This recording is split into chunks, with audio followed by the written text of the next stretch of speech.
Pemerintah Kota Palembang bersiap melakukan transformasi besar terhadap wajah kota. Salah satu fokus utamanya menata kabel optik yang selama ini terlihat semrawut di sejumlah wilayah. Dalam waktu dekat, Pemkot akan mulai menertibkan kabel-kabel optik yang mengganggu estetika kota.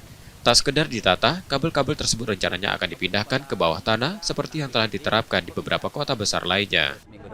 Ini kabelnya semeraut. Tidak hanya di sini, saya sudah keliling di Palembang, semeraut betul. Dan tidak pas, tidak layak.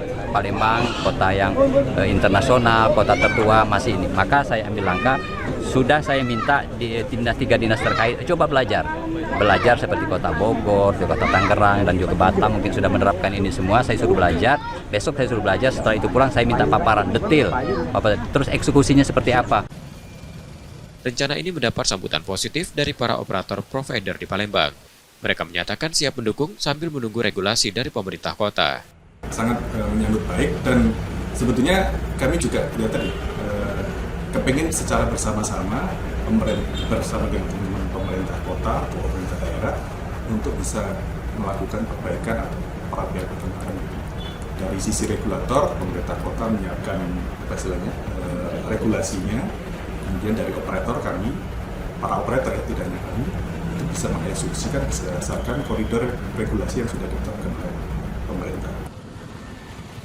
Untuk tahap awal, penataan kabel optik akan dilakukan di 6 titik, yakni di Kecamatan Ilir Timur 1 sampai 3, Bukit Kecil, serta Seberang Ulu 1 dan 2. Nur Muhammad, Kompas TV, Palembang, Sumatera Selatan.